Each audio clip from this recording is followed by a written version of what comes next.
મહેમાનોનું તહે દિલથી સ્વાગત કરું છું.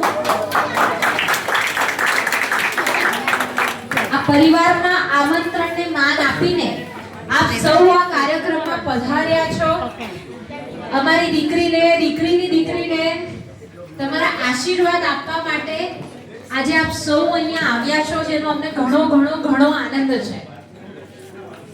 આજનો જે કાર્યક્રમ છે ને, આમ તો આ કાર્યક્રમમાં આવું કંઈ બહુ ફોર્મલ સ્ટેજ પર બોલવાનું ને એવું બધું બહુ વધારે હોય નહીં, પણ આ પ્રસંગ એવો છે ને કે જેમાં ઉર્મી, લાગણી એ બધું જ સમાયેલું છે અને જળવાયેલું છે. આ પ્રસંગ એવો છે કે જેમાં કન્ફ્યુઝન એવું થાય કે ભાઈ સેલિબ્રેટ કોને કરીએ, બાળકને કરીએ કે માતાને કરીએ કે પછી માતાને જે લોકોએ સપોર્ટ કર્યો છે પ્રેગ્નન્સીમાં, ડિલિવરીમાં. બાળકને આટલું ઉછેરીને હજુ આમ તો બહુ ઓછો સમય થયો છે, પણ બાળકની જે ખરી જરૂરિયાત હોય શરૂઆતનો 1.5 મહિનો આપણે કહીએ કાઢવો અઘરો છે. ઉત્સાહ અને ઉમંગમાં વધારો કરવા માટે જે આપ સૌ ભેગા થયા છો, જે વાતનો અમને ખૂબ આનંદ છે. પ્રસંગ કહીએ તો જીયાણું. હવે પ્રશ્ન એવો થાય, આજકાલ બધા પેલું AI નો જમાનો છે, લોકો ચેટ જીપીટી ને જેમિનાઈ ને બધું વાપરે. હવે મને હંમેશા ભાભીએ કીધું કે કૃપા કાલે તારે સ્ટેજ પર કંઈક થોડું ઘણું બોલવાનું છે, એટલે મેં કીધું લાવો ને ભાઈ આપણે બેથી ગંગાવે હાથ ધોલે.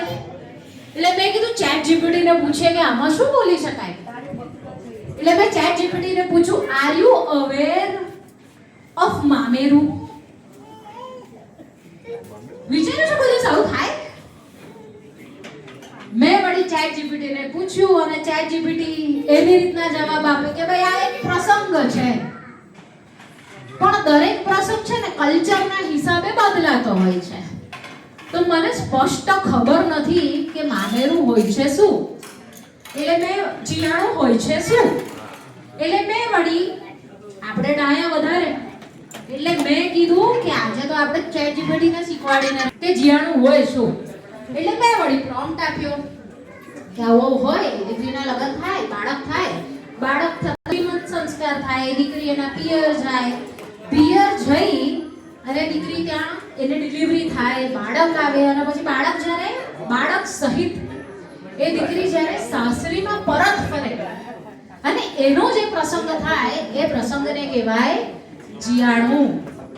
નથી આપતા ભગવાનને જ્યારે ખબર હોય ને, એવો શ્રદ્ધા હોય, એવો વિશ્વાસ હોય વ્યક્તિમાં અને એ બંને પરિવારોમાં કે ભાઈ મારી દીકરી અહીંયા સચવાઈ જશે, એની કાળજી થશે, એની માવજત થશે અને દીકરીનો ઉછેર એવી રીતના થશે કે એ સમાજનો ઉદ્ધાર કરી શકે. કારણ કે દીકરી હંમેશા બે પરિવારનો ઉદ્ધાર કરે. એટલે ભગવાન એવો વિશ્વાસ હોય તો ભગવાન દીકરી આપે. અને અવિશાબેન ને ત્યાં, નિકુંજભાઈ ને ત્યાં બંને શાહ પરિવારના આંગણે આજે આપણી આ દીકરી ત્રિષા નો જન્મ થયો.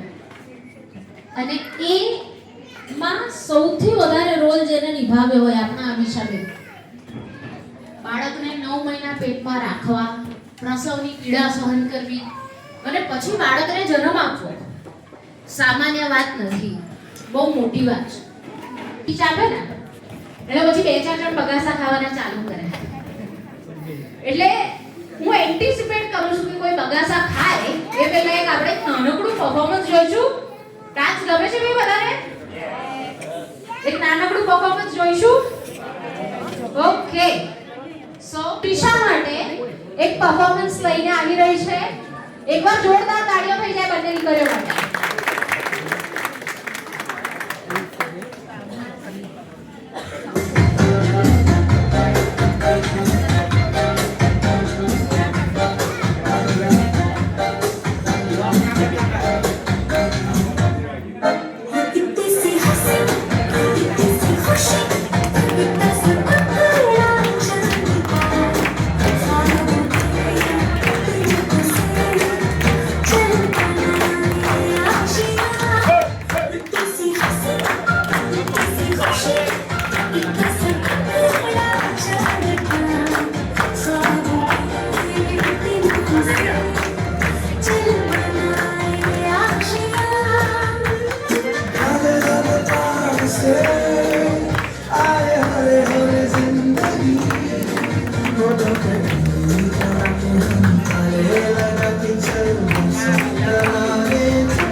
Very good.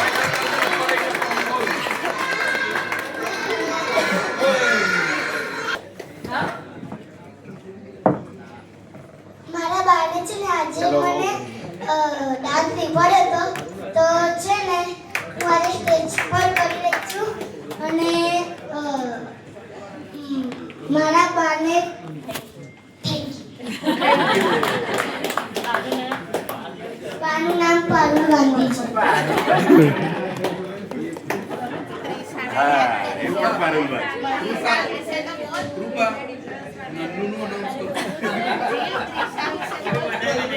તું આવી જ જજે બેટા તું આવી જ જજે આવી રહેજે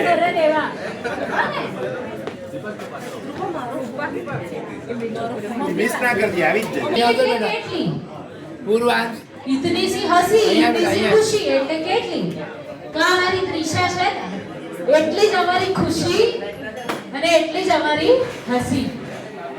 સો કાર્યક્રમમાં આગળ વધીએ. સાનુ ભાભી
મસ્તી આપણે કર્યું.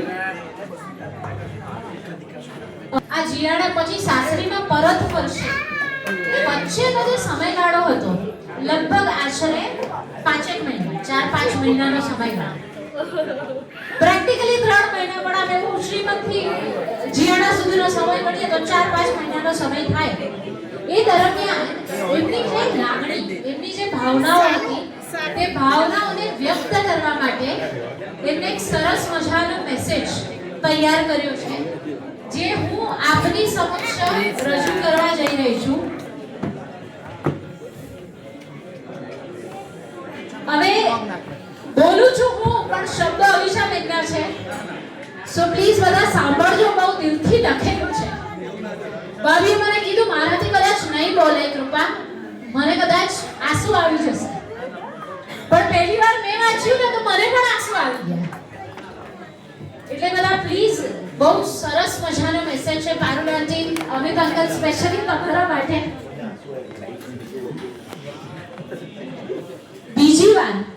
બીજી વાર આ જ ઘરેથી વિદાય લઈ રહી છું. બીજી વાર આ જ ઘરેથી વિદાય લઈ રહી છું, પણ આ વખતે દીકરી બનીને નહીં, એક માં બનીને વિદાય લઈ રહી છું.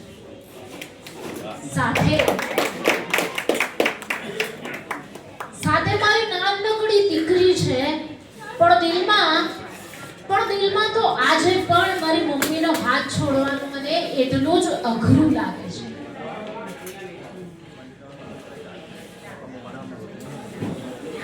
આટલી બધી યાદો જીવનમાં નાનપણથી અત્યાર સુધી